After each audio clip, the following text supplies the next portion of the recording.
Contoh contohnya Contohnya adalah ketika Rasulullah SAW itu dibenci dan dihina oleh seorang musyrik yang selalu melemparkan kotoran ke rumahnya. Nah, saat orang tersebut sakit, tetapi Rasulullah itu masih mau menjenguk ketika orang tersebut sakit. Selanjutnya ada akhlak itu terbagi menjadi dua. Yang pertama itu ada akhlak mahmudah atau disebut juga akhlak terpuji seperti sabar, ikhlas, syukur, rendah hati, dan juga jujur. Lalu ada akhlak mazmumah atau disebut juga akhlak tercela itu seperti pamer, sombong, dan juga dengki. Jadi misalnya seorang pelajar yang iri terhadap keberhasilan temannya, lalu mau menyebarkan gosip buruk, itu merupakan contoh dari akhlak mazmumah. Nah sebaliknya, ketika ia mengucapkan selamat dan juga termotivasi untuk belajar lebih giat, itu merupakan akhlak mahmudah. Boleh di next?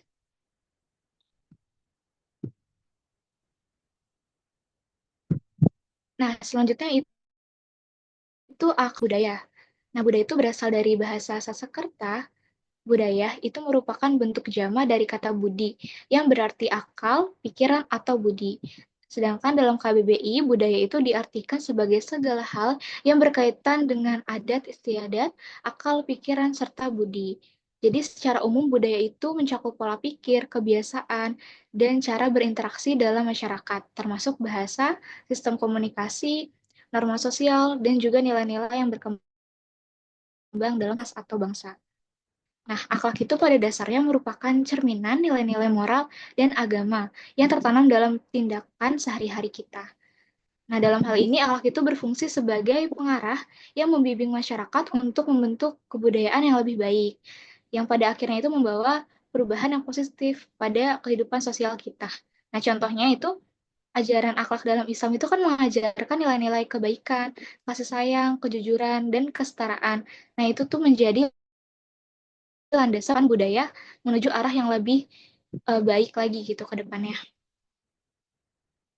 Nah, sebelum kedatangan Islam itu kan masyarakat Arab jahiliyah itu memiliki kebiasaan mengubur bayi mengubur hidup-hidup bayi perempuan karena dianggap tidak bernilai. Nah, praktik ini kan sangat bertentangan ya dengan nilai-nilai kemanusiaan. Namun, setelah Islam datang, Rasulullah SAW itu mengajarkan akhlak yang menghargai kehidupan di setiap individu termasuk di perempuan yang memiliki hak untuk hidup dan dihargai. Nah, Islam juga dengan tegas mengubah kebiasaan yang merusak tersebut. Jadi, Islam itu mengajarkan bahwa akhlak yang baik itu mampu menggerakkan budaya untuk bergerak lebih maju dan juga menghargai hak asasi manusia serta menghapuskan praktik-praktik yang tidak manusiawi seperti itu. Boleh di next? Nah, di sini ada kolerasi antara akhlak ya. Nah, akhlak dan budaya itu kan memiliki hubungan yang saling mempengaruhi. Budaya itu adalah wadah di mana akhlak dapat berkembang dalam masyarakat.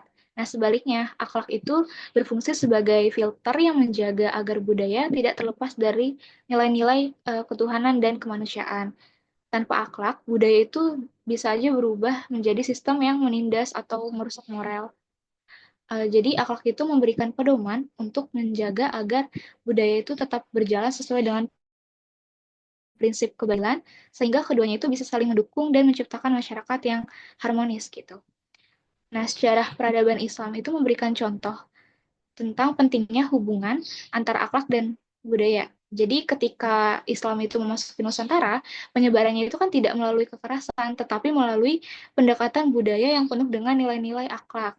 Jadi para ulama dan juga pedagang muslim itu membawa ajaran Islam melalui seni, adat, dan perdagangan yang mencerminkan akhlak yang mulia seperti keadilan.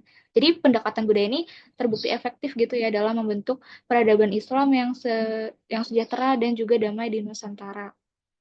Jadi akhlak itu berperan penting untuk menjaga agar budaya yang berkembang itu tidak menyimpang dari prinsip moral dan juga agama. Sehingga akhlak dan budaya itu bekerja sama untuk menciptakan peradaban yang adil dan juga bermartabat. Mungkin itu saja yang dapat saya sampaikan. Boleh di next. Nah, untuk materi selanjutnya akan dijelaskan oleh rekan saya, yaitu Saudari Adinda Keiko. Kepada Saudari Adinda Keiko, dipersilahkan. Baik, Nesa. Selanjutnya saya akan menjelaskan materi tentang rekonstruksi pengembangan budaya, sains, dan teknologi berbasis akhlak mulia. Oke, boleh next slide. Oke, manusia dan budaya. Manusia hidup dalam ruang kebudayaan sendiri. Kebudayaan tidak hanya tercipta dari manusia, tetapi juga membentuk manusia itu sendiri. Manusia menciptakan budaya ideologi untuk menjadi dasar dalam memandang kehidupan dan kebudayaan menjadi referensi dalam tindakan serta perilaku dalam kehidupan bermasyarakat. Setiap masyarakat tidak dapat hidup tanpa kebudayaan. Boleh next slide. Oke.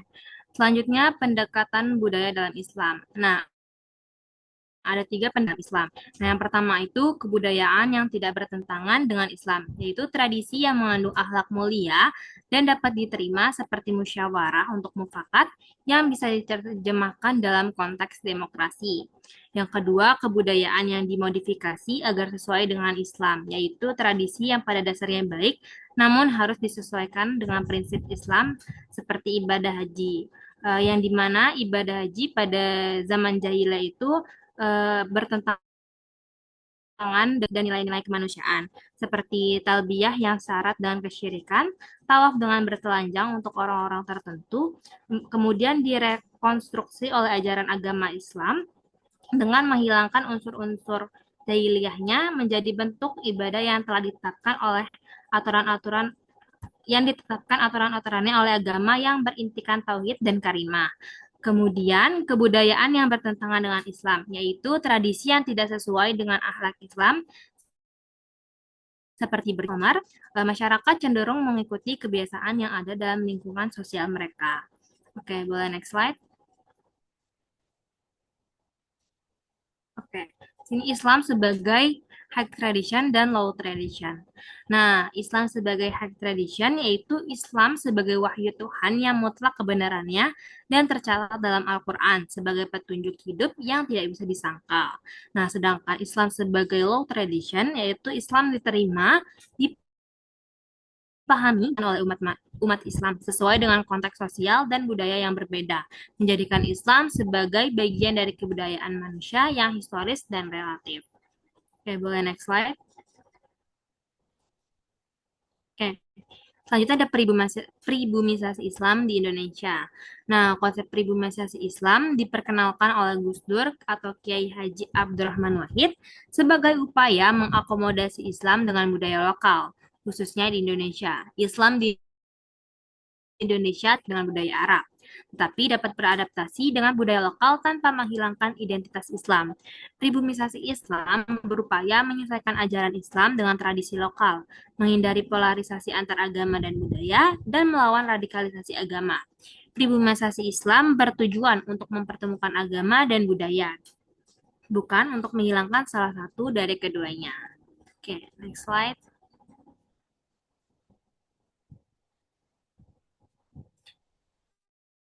Selanjutnya dan inkulturasi Islam.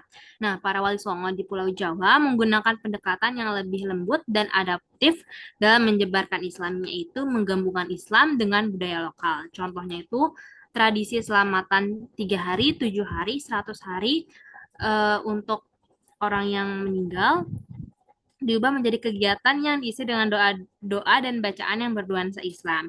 Dan pagelaran wayang juga dimodifikasi dengan memasukkan ajaran Islam. Nah, Islam ini diterima Barat karena disampaikan dalam bentuk yang sesuai dengan budaya mereka, menjadikan Islam bagian tak terpisahkan dari kebudayaan mereka.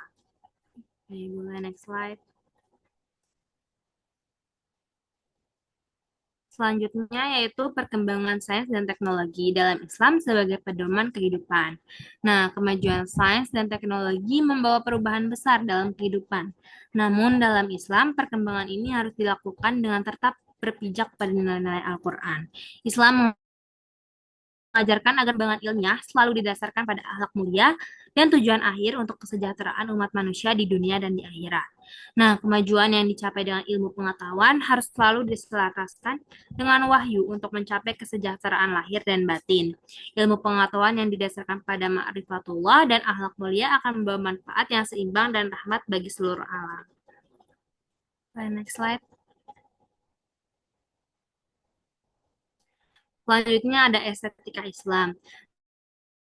Nah, dalam estetika tidak hanya dipahami sebagai keindahan fisik yang dapat dilihat oleh mata, tetapi lebih dalam lagi, yaitu keindahan yang mengarahkan manusia untuk merenungkan makna keberadaan dan mengenali keesaan Allah atau Tauhid. Estetika Islam memiliki dimensi spiritual seperti keindahan bukan hanya untuk dinikmati, tetapi juga untuk mendekatkan diri kepada Sang Pencipta. Nah, ciri-ciri seni Islam itu yang yaitu mengajak kepada kebaikan, keindahan rohani, serta menghindari seni yang mengarah ke syahwat atau nafsu berlebih atau seni yang mengandung unsur kemungkaran. Nah, contoh dari seni estetika Islam yaitu arsitektur masjid yang dimana indah dan menenangkan, serta kaligrafi nama Allah dan Nabi Muhammad SAW yang indah dan bermakna dalam. Oke, boleh next slide. Oke, selanjutnya ada pandangan para tokoh tentang seni Islam.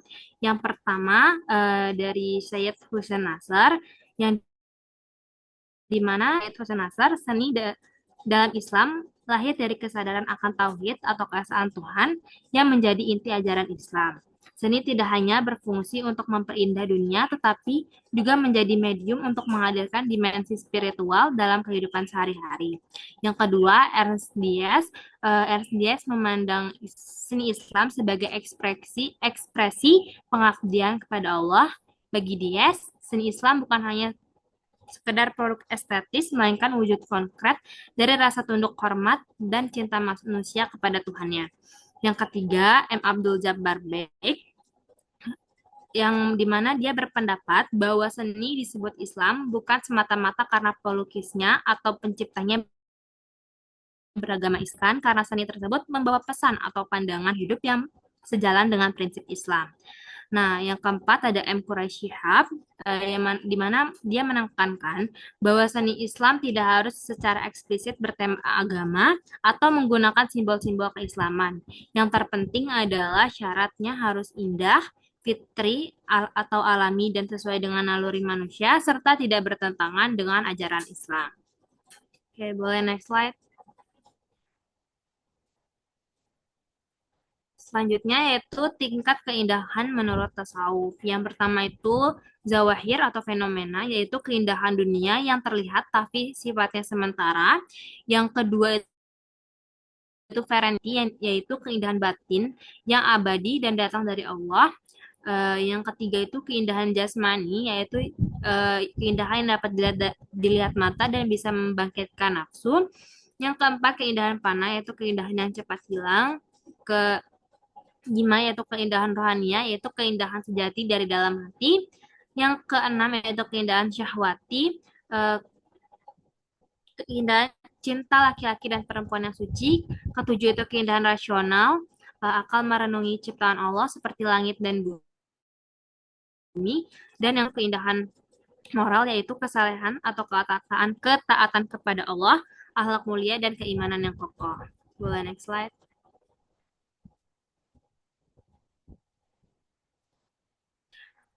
Selanjutnya ada batasan estetika dalam Islam. Nah, seni itu dibatasi oleh nilai-nilai syariat Islam. Yang pertama itu seni harus laras dengan Al-Quran dan Sunnah.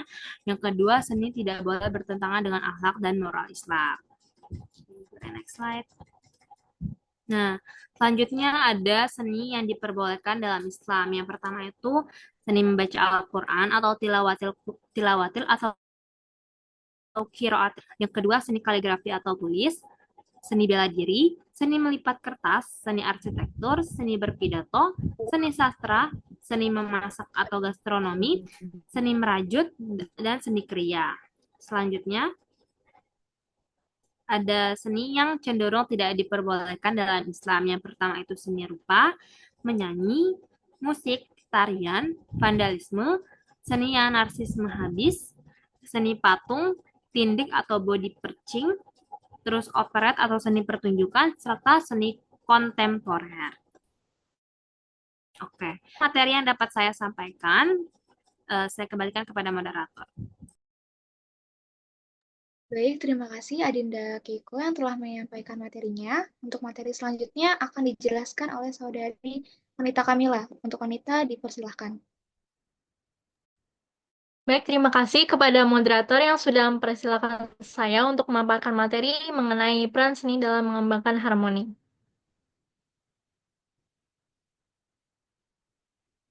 Seni memiliki peran yang signifikan dalam mengembangkan harmoni, baik dalam lingkup individu maupun masyarakat secara luas. Seni berperan sebagai sarana ekspresi, komunikasi, terapi, pendidikan, hiburan, dan pemersatu yang esensial dalam mengembangkan harmoni di tingkat individu dan masyarakat. Kemampuannya untuk menyentuh menyampaikan pesan dan menciptakan pengalaman bersama menjadikannya alat yang ampuh untuk membangun hubungan yang lebih selaras dan damai. Seni akan terlihat indah dan memiliki kualitas jika ada perpaduan serasi antara jernihnya perasaan dan tajamnya pikiran yang dimiliki seseorang. Peran seni sebagai wujud keindahan adalah sebagai berikut. Yang pertama, seni sebagai pemenuh kebutuhan, yaitu dapat memenuhi kebutuhan manusia melalui penyaluran ide, gagasan, dan gerak hati melalui aktivitas seni. Selanjutnya, seni sebagai terapi. Maksudnya, dengan berlaku, mencipta, berkarya, atau menikmati seni manusia dapat menghibur diri melepas dari tekanan-tekanan. Selanjutnya, ada seni sebagai ungkapan atau ekspresi. Maksudnya, untuk wahana yang dapat digunakan pertama dan utama dari upaya permunculan atau perwujudan sebagai media ungkap. Yang terakhir, seni sebagai komunikasi, yaitu artinya seni dapat digunakan sebagai media untuk menyampaikan pesan yang ingin diungkapkan oleh manusia. Selanjutnya, kontribusi ilmuwan Muslim dalam pengembangan iptek.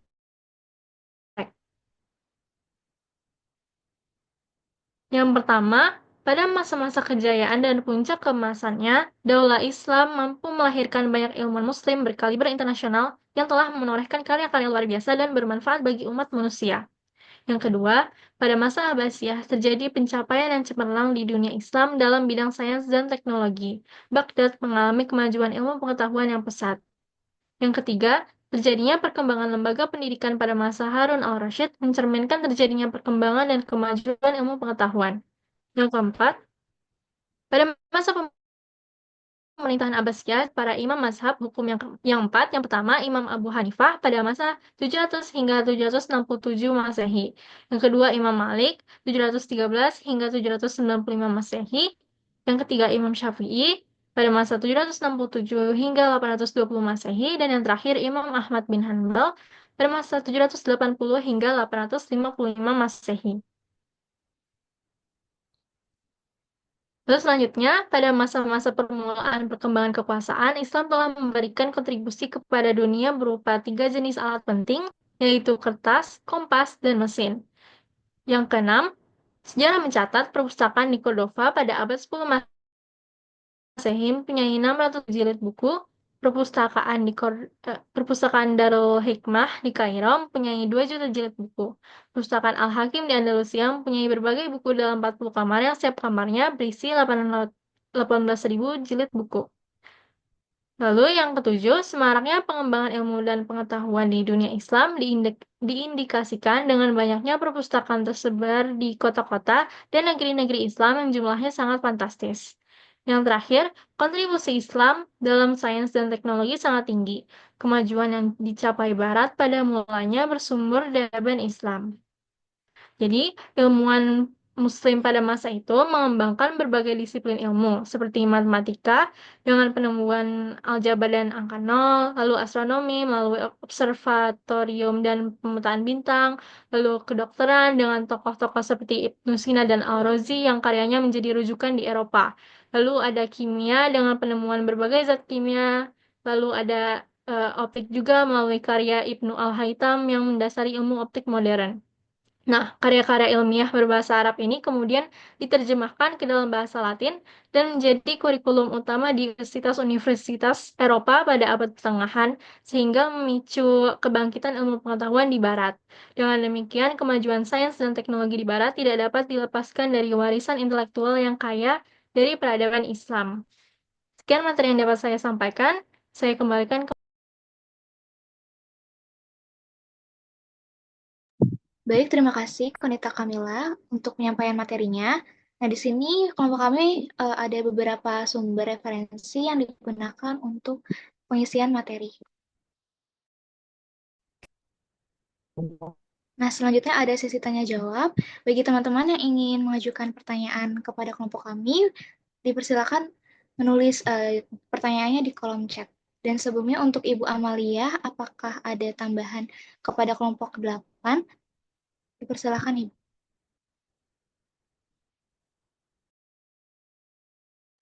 Baik, terima kasih kelompok 8 terkait budaya ya, dalam perspektif Islam dan juga kaitannya dengan akhlak ya. Saya sedikit nanti sebelum berikutnya kelompok berikutnya ya. Jadi etika itu memang satu hal yang memang harus kita selalu jaga dan selalu harus kita konsistensi ya dalam kehidupan kita. Jadi dalam agama Islam, setiap budaya itu dapat kita adopsi, dapat kita terima dan laksanakan selama budaya itu memang mencerminkan nilai-nilai keislaman ya. Jadi banyak sekali budaya-budaya dan peradaban di Indonesia khususnya ini yang eh, apa terinternalisasi dengan nilai-nilai Islam ya. Salah satunya adalah budaya eh, tahlilan, kemudian ada budaya yasinan setiap malam Jumat, kemudian budaya ada beberapa yang memang eh, di dianggap masih bid'ah atau dianggap masih bertentangan. Nah, ini mungkin kita bisa mencermati seperti budaya laut.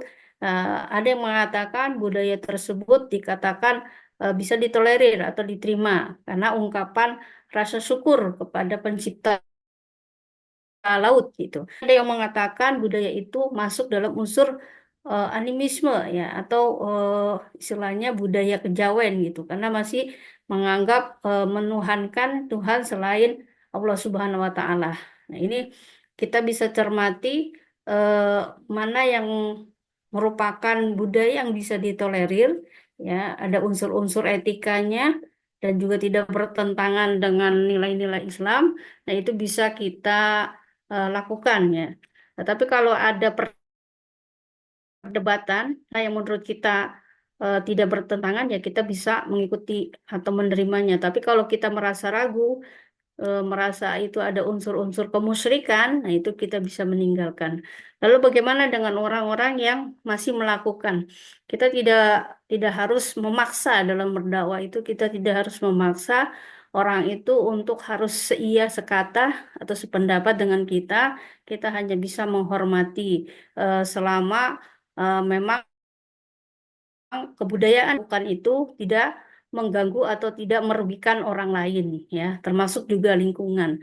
Jadi kita selama budaya itu masih punya nilai-nilai etika dan tidak bertentangan dengan nilai-nilai Islam itu harus tetap kita hormati ya. Sekalipun apa namanya sekalipun menurut kita pribadi itu ada unsur-unsur yang memang bertentangan ya, itu kita tetap menghormati gitu ya. Eh, Mungkin itu saja apa namanya tambahan dari saya. Mungkin nanti saya akan kirim di lewat artikel tentang huruf ya, masalah huruf atau istiadat. Ya, silakan untuk yang bertanya mungkin di room chat atau langsung raise hand atau nanti kita langsung ke kelompok berikutnya. Jadi yang bertanya mungkin di kolom chat. Ya, silakan untuk yang mau bertanya di room chat dan saya persilakan kelompok berikutnya. Baik, terima kasih Ibu atas tambahannya. Untuk selanjutnya akan saya serahkan ke kelompok selanjutnya. Terima kasih.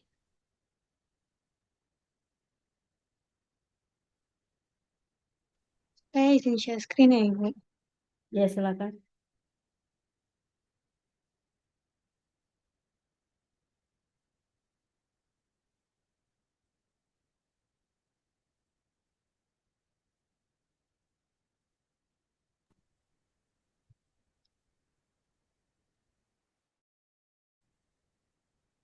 Baik, Assalamualaikum warahmatullahi wabarakatuh. Yang terhormat Bu Amalia serta teman-teman yang saya banggakan. Di sini kami dari kelompok 9 ingin menjelaskan materi terkait etos kerja sebagai wujud amal soleh. Sebelum masuk ke materi pembahasan, boleh next dulu. Sebelum masuk ke materi pembahasan, izinkan saya untuk memperkenalkan anggota kelompok 9, yaitu ada saya sendiri, Adina Ramadhani Prabowo, serta rekan saya, Hasna Latifatul Husna dan Zahra. Jadi next. Baik, selanjutnya itu ada poin-poin yang akan kami bahas, yaitu etos kerja menurut Islam, kewirausahaan dan kemandirian dalam Islam, konsep etika profesi Islam, makna dari implementasi amal soleh, konsep kerjasama, kemitraan, dan persaingan sehat, serta titik temu antara amal soleh dan profesionalitas. Baik, dua poin pertama itu akan dibahas oleh Kaila Sofa Azizah. Kepada Kaila, dipersilahkan. Baik, terima kasih moderator atas kesempatannya. Jadi sebelum kita memasuki inti materi, kita perlu mengetahui terlebih dahulu nih, dari mana sih etos kerja itu, apa landasan yang menjadi dasar dalam membangun etos kerja dalam kehidupan, khususnya sebagai seorang muslim. Jadi kalau misalnya kita lihat, dalam kehidupan sehari-hari, manusia ini pasti memiliki banyak kebutuhan, seperti makanan, minuman, tempat tinggal, pakaian, dan juga dan lain-lainnya. Nah, untuk memenuhi kebutuhan tersebut, jadi manusia ini harus berusaha dan juga bekerja. Jadi di ajaran Islam, kita tidak hanya diajarkan untuk berdoa kepada Allah, tetapi kita juga diwajibkan untuk berusaha dan berikhtiar. Karena itu, Allah Subhanahu wa Ta'ala sangat tidak menyukai hambanya yang bermalas-malasan. Karena kemalasan sikap yang malas ini tidak bisa membawa manfaat dan juga sikap yang mencerminkan perilaku dari syaitan. Nah, Allah Subhanahu wa Ta'ala memerintahkan manusia untuk bekerja sesuai dengan firman-Nya dalam Al-Qur'an surat Al-Jumu'ah ayat 10 berdasarkan tafsir atau Syekh Profesor Dr. Wabah Az-Zuhaili, pakar fikih dan tafsir negeri Suriah, dijelaskan bahwa Quran surat Al-Jumu'ah ayat 10 ini, jika kalian selesai dari mengerjakan sholat, orang-orang beriman, bertebaranlah di muka bumi untuk berikhtiar dan berdagang, dan carilah rezeki Allah dengan usaha dan amal. Dan ingatlah Allah dengan banyak berzikir pada segala kondisi kalian dan janganlah perdaganganmu melalaikan dari zikir kepada Allah. Dan barang siapa yang banyak mengingat Allah, maka dia adalah untung, menang dengan kemenangan yang besar. Nah, dari tafsir ayat tersebut, kita bisa memahami bahwa Allah Subhanahu wa Ta'ala memerintahkan kita untuk bekerja dan beramal soleh. Kita juga harus memenuhi kebutuhan dunia dengan pekerjaan yang halal, dengan tetap menjaga nilai-nilai akhirat. Dan Islam ini juga mengajarkan kita untuk tidak lalai pada dunia, tetapi juga tidak melupakan akhirat. Baik, kita akan masuk ke inti materi yang pertama, yaitu etos kerja menurut Islam. Jadi etos kerja Islam ini merupakan sikap kepribadian seorang muslim yang meyakini bahwa bekerja bukan hanya memuliakan diri dan menampakkan kemanusiaannya, tetapi juga sebagai si amal soleh.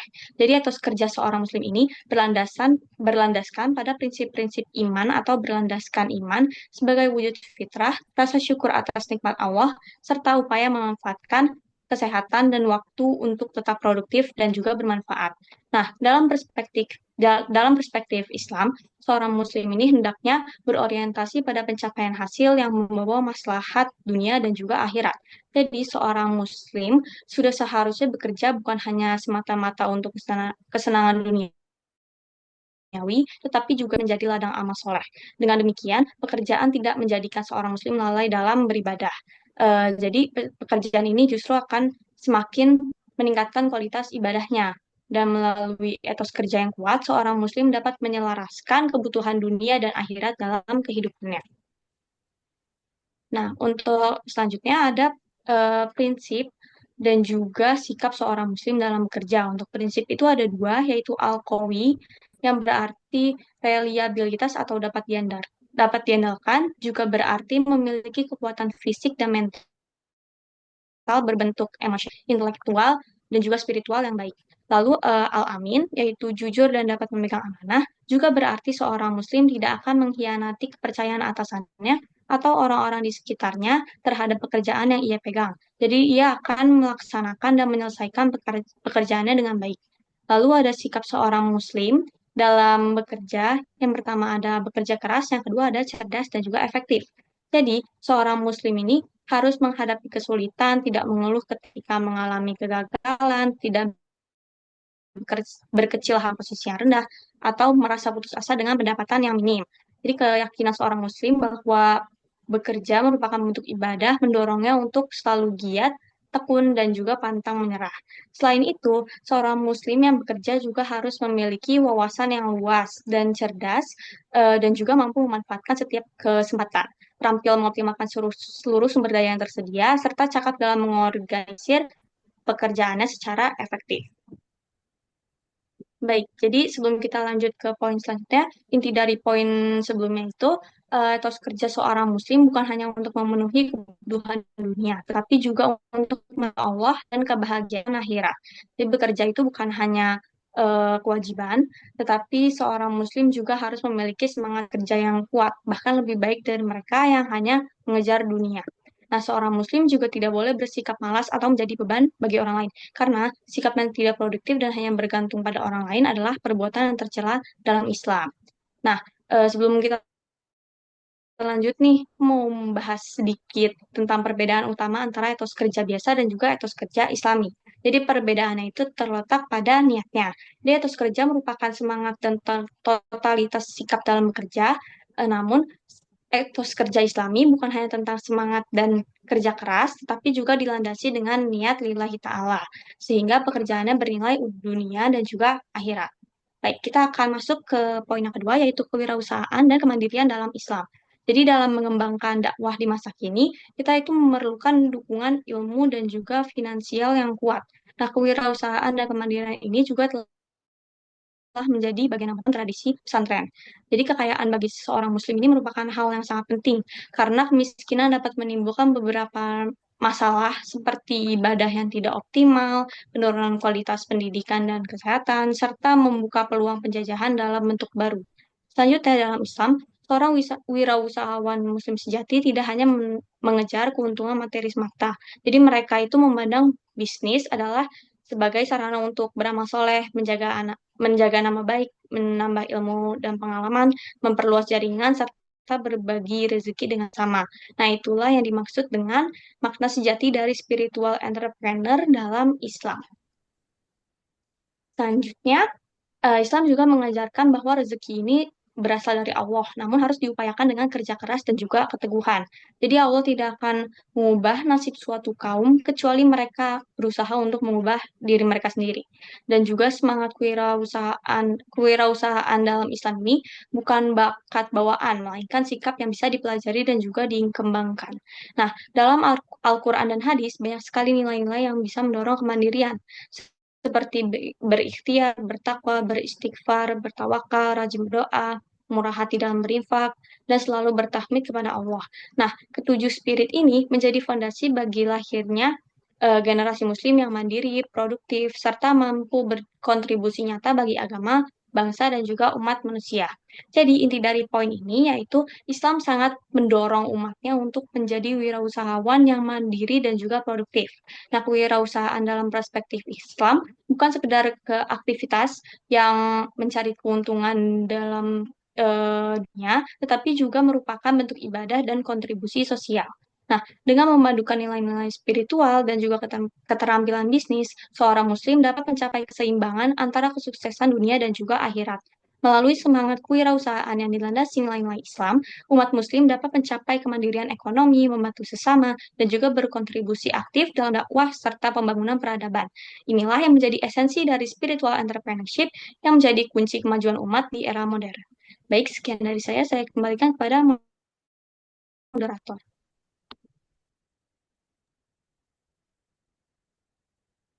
Baik, terima kasih Kayla atas pemaparannya. Selanjutnya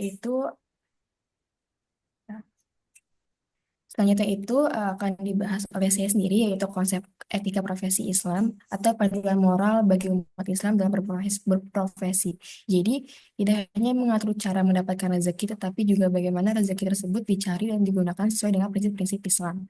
Yang pertama itu mencari rezeki.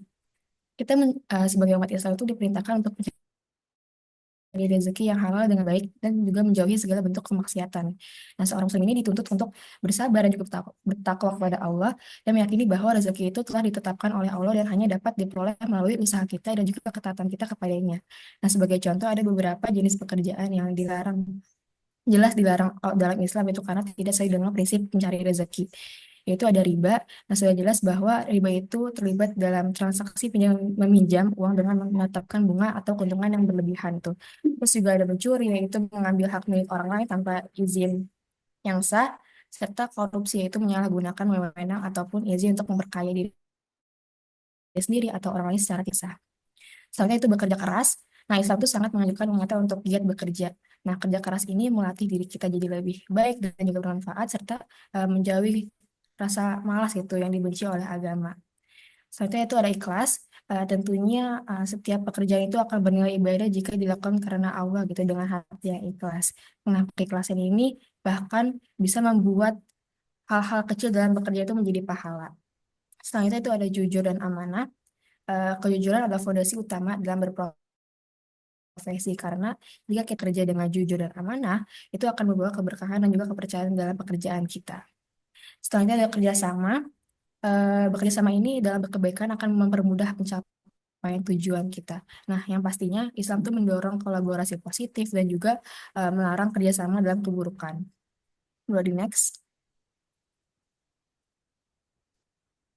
Nah, selanjutnya itu yang keenam ada keseimbangan. Seorang muslim itu harus menjaga keseimbangan antara urusan dunia dan juga akhiratnya dalam menjalani profesinya. Ini yang menjadi di mana kita seringkali terlalu fokus mengejar duniawi, kita bisa aja menghabiskan waktu berjam-jam untuk belajar ataupun ketika atasan kita memerintahkan gitu kita langsung sigap gitu. Namun ketika azan sudah berkumandang kita justru seringkali melalaikannya, padahal kewajiban kita kepada Allah itu adalah yang paling utama dan justru itu yang akan dimintai tanggung jawab di akhir kelak. Selanjutnya itu ada melihat ke depan. Nah, Islam ini mengajarkan untuk memiliki visi ke depan dan juga semangat untuk terus berbuat baik serta memberikan manfaat kepada orang lain bahkan hingga akhir zaman. Selanjutnya yaitu larangan meminta-minta. Dalam diajarkan bahwa tangan di atas lebih baik daripada tangan di bawah. Memberi itu lebih mulia daripada menerima. Ini adalah prinsip yang harus kita pegang dalam kehidupan kita. Nah, Islam itu juga mengajarkan kita untuk saling membantu dan juga memberikan sedekah kepada mereka yang benar-benar membutuhkan. Tapi ini tuh berbeda dengan menjadikannya meminta-minta sebagai profesi ya, ataupun kebiasaan tanpa adanya uzur syar'i. Selanjutnya itu ada larangan memonopoli, yaitu dalam Islam menimbun barang kebutuhan masyarakat ataupun keuntungan pribadi adalah tindakan yang dilarang keras karena merugikan banyak orang. Selanjutnya yaitu mendahulukan kualitas. Nah, di Islam ini sangat menghargai timbal balik dalam pekerjaan. Bekerja dengan sebaik mungkin dan juga terus meningkatkan kualitas adalah ciri seorang muslim yang profesional. Boleh di next. Nah, selanjutnya itu ada makna dan juga implementasi amal soleh. Nah, amal soleh itu adalah melakukan pekerjaan yang baik yang bermanfaat bagi diri sendiri maupun orang lain berdasarkan syariat Islam serta ikhlas karena Allah semata gitu. Nah, implementasinya bekerja keras itu mencari rezeki adalah wujud amal soleh dan juga mengiringinya dengan hati qanaah.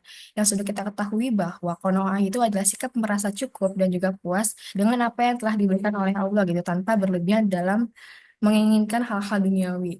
Nah, membebaskan diri dari ketamakan dan juga kekhawatiran berlebihan sehingga pekerjaan menjadi ibadah yang penuh syukur dan juga berkah.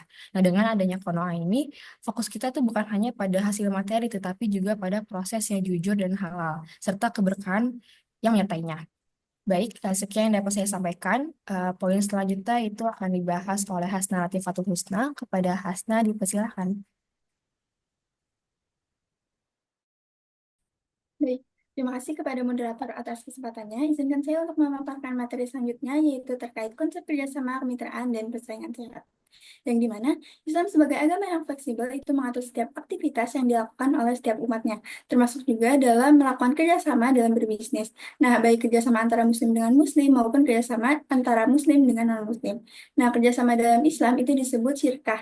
Secara harfiah, syirkah atau kerjasama berarti al-ikhtilat atau pencampuran. Jadi seseorang yang mencampurkan hartanya dengan harta orang lain sehingga tidak mungkin untuk dibedakan.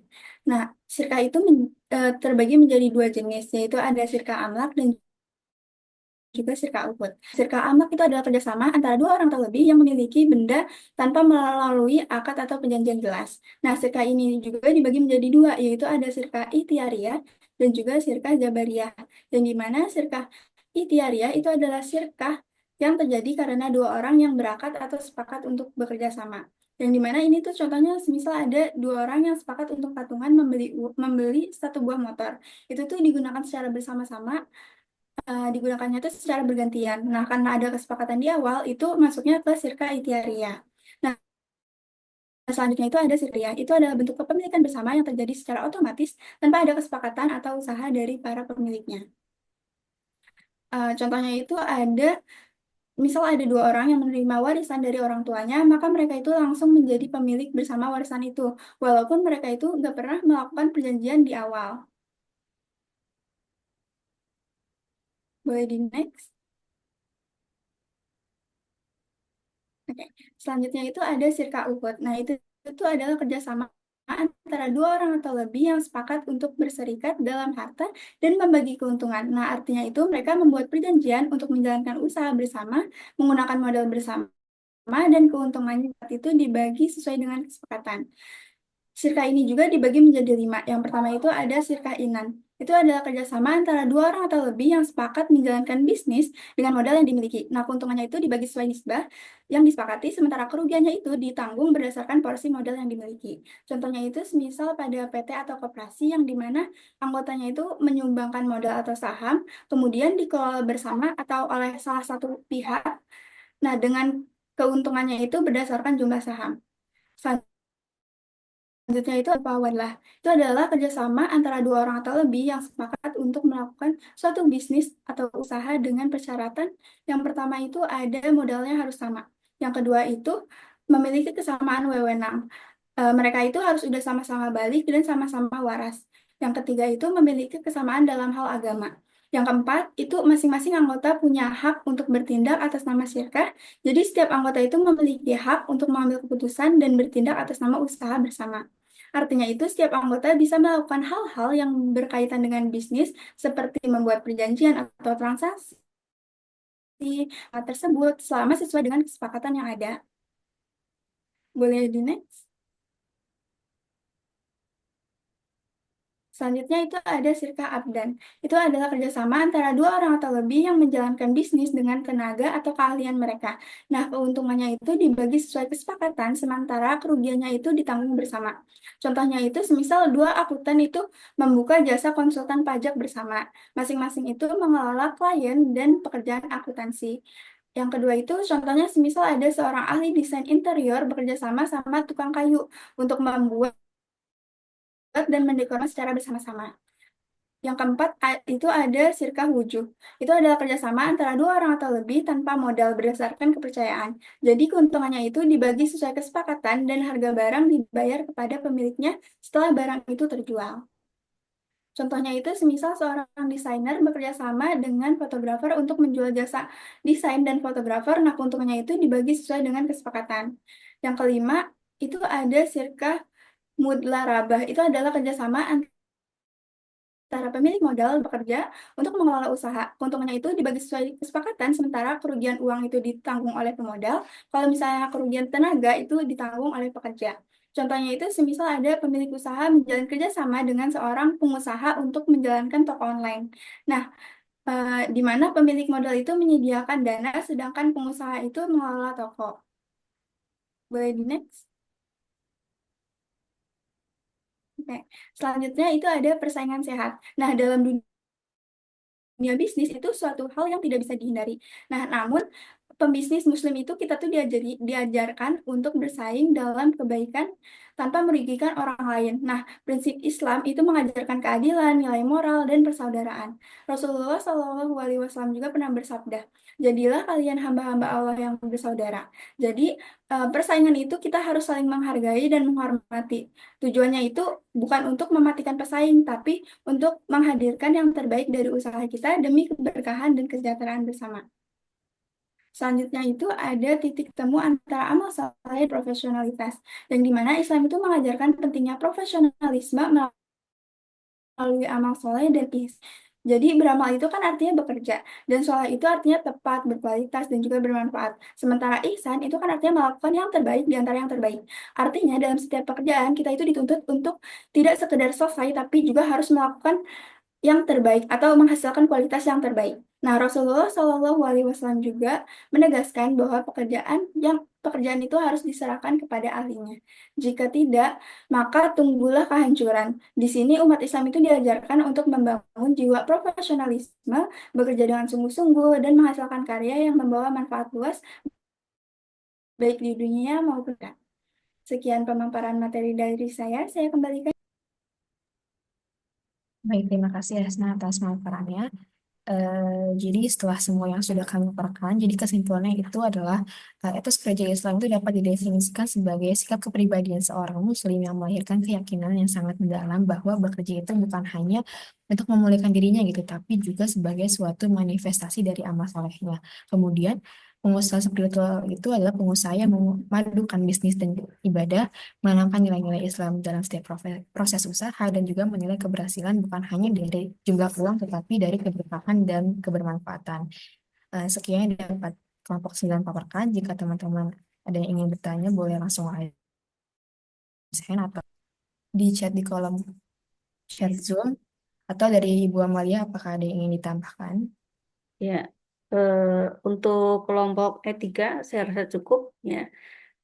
Silakan ini ada pertanyaan ya untuk kelompok sebelumnya, dan untuk kelompok etika dan etos kerja mungkin bisa di raise hand. Ya sedikit etos kerja profesional itu bisa kita implementasikan dari sifat Nabi yang 4 itu ya. Ada sidik, di mana sidik itu bisa kita analogikan dengan kerja tuntas dan kerja cerdas. Kemudian tablik ya. Tablik itu kita harus bersifat terbuka gitu ya. Kita harus bersifat terbuka. Kemudian juga harus kredibel, amanah terhadap apa yang kita diberikan beban atau pekerjaan. Kemudian juga harus jujur ya. Sidik harus jujur ya. Jadi itu adalah indikasi atau ciri-ciri atau karakteristik yang profesional, yang itu dimana diilhami dari sifat Nabi kita Muhammad Shallallahu Alaihi Wasallam. Jadi ada 4 ya. Jadi bekerja secara tuntas, yaitu secara cerdas, yaitu fatonah, kemudian amanah, yaitu kita harus kredibel, terpercaya, kemudian harus transparan ya, yaitu harus terbuka, harus kemudian juga harus jujur ya. Itu hal yang harus kita pegang dimanapun kita berada, baik kita sebagai seorang mahasiswa maupun nantinya kita menjadi seorang yang berkecimpung dalam dunia masyarakat, baik menjadi seorang pengusaha, aktivis, atau menjadi seorang pekerja dan lain-lainnya. Bahkan sekalipun menjadi seorang ibu rumah tangga, kita harus tetap menerapkan nilai-nilai etos kerja yang profesional, mengandung unsur-unsur Islam, khususnya mencontoh 4 sifat Nabi Muhammad SAW. Saya izin menjawab sedikit pertanyaan untuk kelompok sebelumnya, ya, kelompok tentang akhlak dan budaya, tentang musik ya. Jadi untuk masalah musik memang berbeda pendapat, ada hilaf antara ulama fikih dan tasawuf ya. Terutama mazhab Syafi'i, Hambali, Hanafi, Maliki memang mengatakan haram gitu ya. Akan tetapi khusus Imam Al-Ghazali ini adalah yang concern membahas tentang musik. Mungkin nanti bisa dilihat di kitab Ihya Ulumuddin, ada membahas khusus tentang musik ya. Jadi memang ada hadis yang menyatakan bahwa bermain musik itu makruh, ya tidak dibolehkan. Ya, tetapi secara eksplisit yang mengatakan haram eh, itu tidak ada, tapi yang mengatakan tidak dibolehkan itu ada bermain musik yaitu seruling dan gitar. Nah, tapi ketika di buruknya itu ternyata kenapa? Karena sering dipakai untuk mengiringi kegiatan-kegiatan yang sifatnya diharamkan, yaitu mabuk-mabuk dan sebagainya. Maka ketika itu di apa namanya tidak dibolehkan bermain musik, di antaranya tadi itu alat musiknya adalah seruling dan gitar. Tapi Al-Ghazali membahas secara tuntas bahwasanya boleh bermain musik, tapi dalam rangka untuk dalam rangka memotivasi diri dan menggembirakan diri. Ya, jadi kalau ada pertanyaan, saya kan hobi bermain musik karena saya punya bakat di situ. Nah, menurut penjelasan Imam Al-Ghazali itu dibolehkan dalam rangka kita untuk memotivasi diri. Apalagi kalau bisa menjadi sebuah mata pencarian, itu kan berarti kita sudah melakukan sebuah apa namanya amal ya, sudah sebuah amal yang nantinya kita gunakan dari mata pencarian itu untuk kebutuhan diri, keluarga dan sebagainya, bahkan untuk orang lain. Ini tergantung tujuannya, ya, tergantung tujuannya dan kondisi penggunaannya. Nah, kemudian bernyanyi-nyanyi ini juga terjadi perbedaan pendapat. Jadi ada yang mengatakan boleh, ya. Al aslu fil muamalah al ibahah.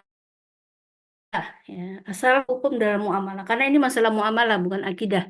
Ya, karena bernyanyi, bermusik itu bagian muamalah.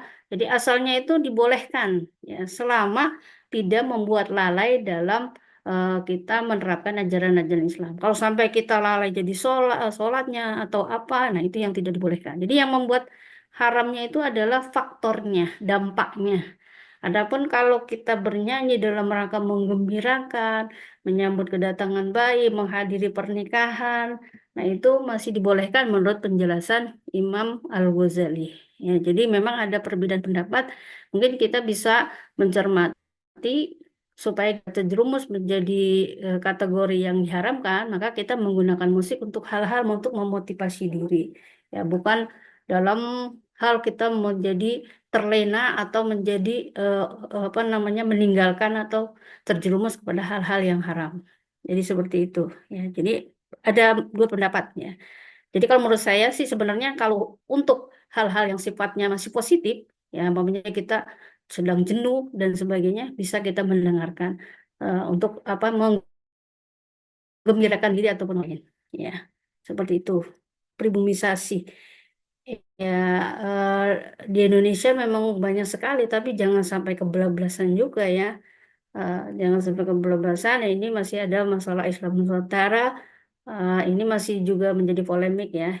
Intinya perbumisasi selama tidak apa namanya hukumnya itu tidak bertentangan secara jelas-jelas gitu ya. Sebenarnya ada unsur-unsur kemusyrikan. Nah, itu berarti kalau ada kemusyrikan ya berarti itu tidak bisa kita tolerir ya. Bagaimana proses bumisasi? Ya, kita bisa internalisasi budaya dengan nilai-nilai Islam itu banyak dilakukan oleh para ulama apa contohnya Wali Songo ya. Jadi budaya-budaya seperti menggilahkan orang, memotivasi orang, nah itu bisa kita masukkan unsur-unsur budaya kita dengan nilai-nilai Islam ya. Jadi kalau dulu kan Sunan Kalijaga itu mau ngajak orang sholat Jumat itu caranya adalah dengan sebelum Jumat mengadakan ini dulu apa pagelaran wayang. Ya, jadi mungkin salah satunya itu. Yang kedua mungkin sekarang banyak dilakukan dengan cara-cara kita mengadakan tablik gitu ya, tablik akbar dan sebagainya, mengundang apa grup-grup musik dan sebagainya atau kita melakukan apa namanya doa massal dan sebagainya, ya ruatan dan sebagainya. Jadi proses pribumisasi itu dilakukan dengan cara sifatnya massal, masif, ya dengan cara mengundang orang-orang, tapi tidak dalam rangka yang bisa membuat orang itu merugikan atau membahayakan orang. Tapi dalam rangka untuk mensiarkan Islam. Ya, jadi caranya banyak ya. Caranya dengan memasukkan dalam kegiatan-kegiatan dakwah, ya, dengan cara memasukkan seni supaya orang itu mau beribadah dan sebagainya. Seperti itu.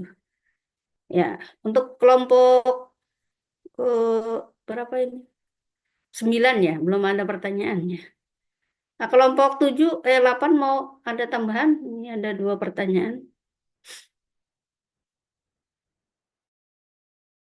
Kelompok 8? Oke, Ibu, izin untuk menambahkan jawaban. Ya. Baik, terima kasih Ibu Amalia untuk beberapa jawaban. Jadi kelompok kami izin untuk menambahkan dari pertanyaan Alif terlebih dahulu.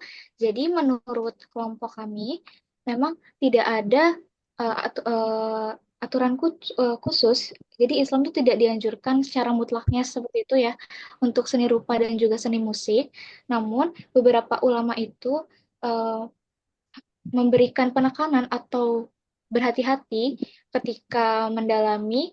Jadi lebih dianjurkan untuk tidak mendalami suatu seni rupa ataupun seni musik. Dikhawatirkan takutnya akan melewati batasan yang ada gitu, seperti meninggalkan ibadah, lalu juga menjerumus ke hal-hal yang negatif gitu. Jadi alangkah lebih baiknya untuk diberi batasan aja gitu. Jadi sebenarnya tidak ada yang mutlaknya itu seperti apa untuk seni musik dan seni rupa. Mungkin Ya. itu tambahan dari kelompok kami, Ibu. Ya, ini sedikit jadi ada bukan gibah juga ya.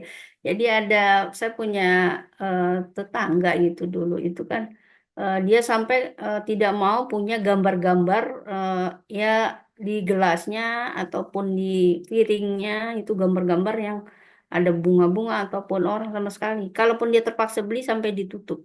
Nah, maksudnya kita ya tidak harus sampai seperti itu ya. Tapi orang itu punya perilaku ya kita menghormati. Tapi kita bisa berkaca dengan diri sendiri ya susah sekali kalau hidup seperti itu gitu kan. Apalagi kalau kita beli di mana tempat itu kan mungkin kita lagi pas kepepet nggak ada barang gitu kan. Adanya yang bergambar gitu kan hasil seni rupa itu kan ya mau tidak mau kita membeli. Artinya tadi disampaikan juga oleh pemakalah bahwa ini nama agama itu tidak menyulitkan ya. Intinya selama tidak merugikan, ya kita mensyukuri apa yang menjadi karya seni itu dikhawatirkan itu kan dampaknya gitu kan. Seni apa namanya? Karena orang menganggap sama ini termasuk ya pornografi itu bagian dari seni. Nah, ini yang tidak boleh. Kenapa dilarang pornografi? Karena menimbulkan nanti takrobuz zina dan zina itu sendiri ya. Tapi kalau selama kita dalam rangka tadabur menikmati keindahan alam, ciptaan apa namanya Tuhan lewat tangan-tangan karya-karya anak bangsa, anak manusia. Nah, kenapa tidak gitu kan ya. Jadi intinya tadi kan juga tidak secara eksplisit gitu dikatakan haram, tapi yang kita melihat kepada dampaknya ya, dampaknya supaya diri kita juga tidak terlalu terhanyut dengan hal-hal yang seperti itu, terutama sini-sini yang menggambarkan atau mendorong orang untuk melakukan hal-hal negatif, salah satunya mendorong ke hal-hal yang takrobuz zina dan sebagainya ya. Jadi kita berhati-hati, betul kata tadi pemakalah, berhati-hati supaya kita tidak ter, terbawa arusnya. Saking senangnya kita lupa sholat dan sebagainya. Ya, gitu ya. Ada lagi? Baik, untuk pertanyaan dari Putri, mungkin akan dijawab oleh rekan saya yang lain, Ibu. Dipersilahkan untuk rekan kelompok 8 memaparkan jawabannya.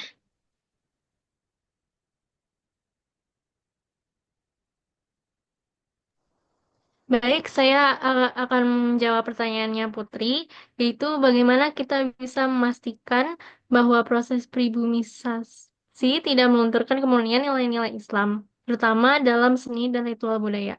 Jadi, itu sebenarnya ada banyak Jadi cara yang pertama itu menetapkan tolak ukur syariat secara tegas, yaitu seperti tidak mengandung syirik atau menyekutukan Allah, tidak melanggar prinsip moral Islam, tidak merusak akidah atau menciptakan pemahaman keagamaan yang menyimpang.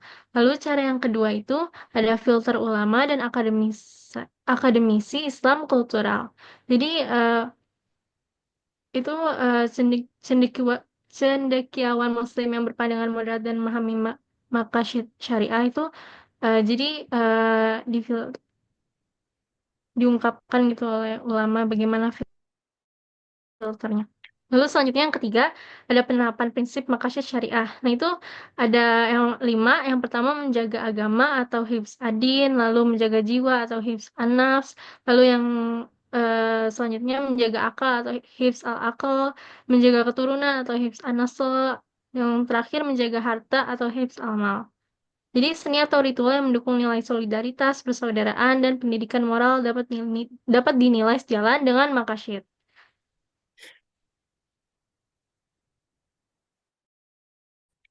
Ya, Lalu selanjutnya akan ditambahkan oleh Adinda Keiko. ya, silakan. Izin menambahkan ya, untuk itu tuh lanjutnya tuh ada misalnya kayak kita harus evaluasi dan koreksi. Ngoreksi tuh kalau misalnya ada penyimpangan nilai, misalnya kayak seni itu menjadi alat komersialisasi agama atau menyesatkan, dan kita tuh harus kritis untuk memahami bahwa nggak semua budaya itu harus ditolak dan nggak semua juga harus diterima. Itu aja. Sekian. Terima kasih. Ya, ya, gunanya kita punya akal adalah itu tadi ya, dan agama adalah sebagai rambunya gitu ya. Karena akal juga kadang kebablasan. Karena akal kita itu harus pun juga apa namanya benteng ya, bentengnya adalah ajaran agama. Ya, baik. Untuk kelompok 9 ada pertanyaan mungkin? Ada? Tidak ada. Di room chat ada nggak untuk kelompok 9? Belum ada, Ibu. Belum ada, berarti sudah mau ini ya, kita live dari Zoom karena lumayan ya. Baik, kalau tidak ada pertanyaan untuk kelompok 9, mungkin kita sama-sama tutup dengan membaca Alhamdulillahirabbil alamin. Dan kalian di Senin depan saya lihat libur ya.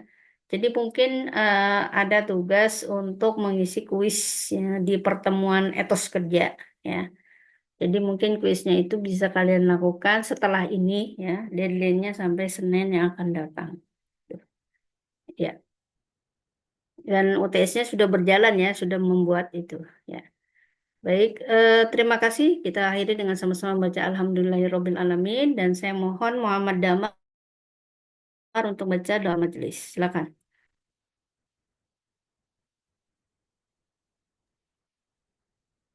Untuk menutup kuliahan pada sore kali ini, mari kita membaca doa kafaratul majelis. Bismillahirrahmanirrahim. Subhanakallahumma wa bihamdika asyhadu an la ilaha illa anta astaghfiruka wa atubu ilaik. Baik, amin amin ya rabbal alamin. Wassalamualaikum warahmatullahi wabarakatuh. Waalaikumsalam. Waalaikumsalam warahmatullahi wabarakatuh. Terima kasih banyak, Ibu. Terima kasih, Bu.